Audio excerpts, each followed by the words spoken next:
Hey, good morning everybody. Welcome back to the channel. Today we're in the darkest corner of my basement trying to replace a sump pump check valve. If some of you guys follow the channel, you'll see in one of my recent shorts that the old check valve has failed in spectacular fashion on my way to Thanksgiving. I was grabbing something from the basement, noticed this position was a little bit off. It was kind of crooked, sitting like this. Came over to look at it. As soon as I touched the PVC pipe, it was enough to activate the pump in the well here and completely soaked my clothes in the corner of the basement. So what has happened was this was the old fitting.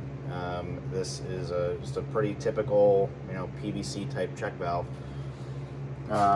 And the way this fitting works is there are screw caps on the end with a black rubber washer on the inside, and as you screw this tighter, it compresses the washer, so you end up with just a little kind of pressure fit on either side here.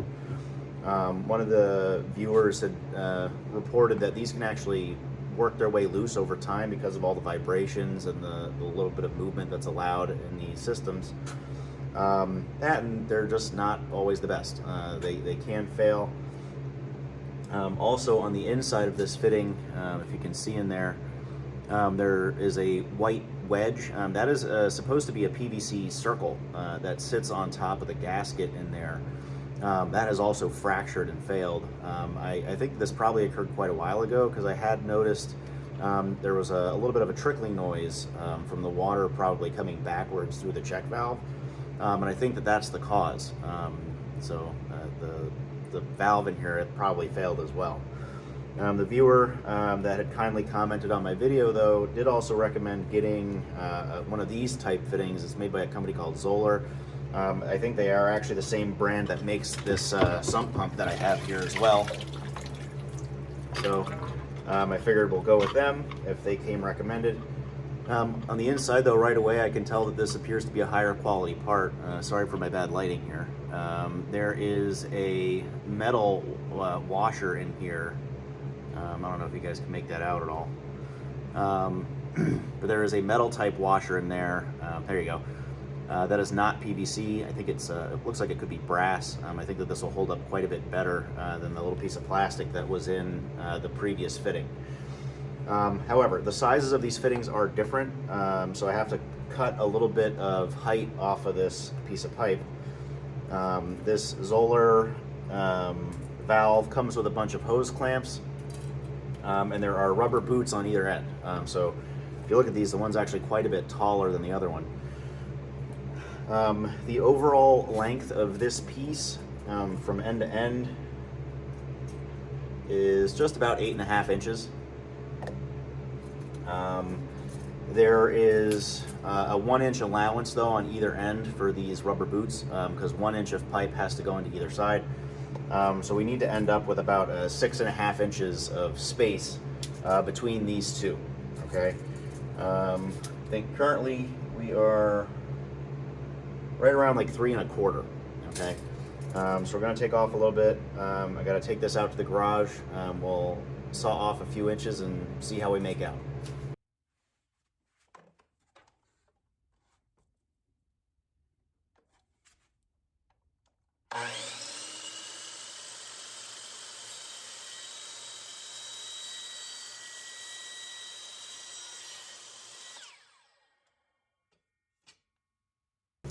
Alrighty, I took off the requisite amount.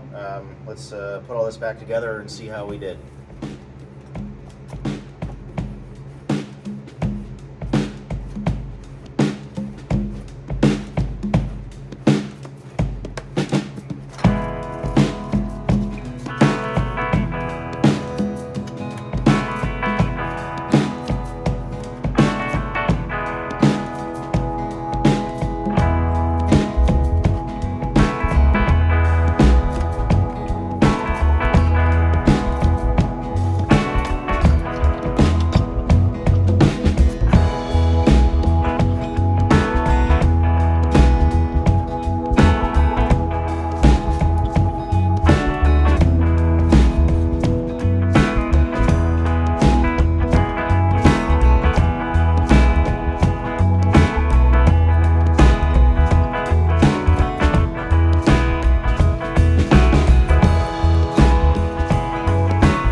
pretty good here.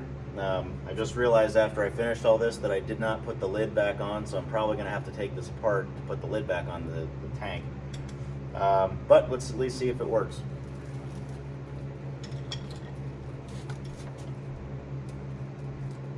Hopefully this will not explode.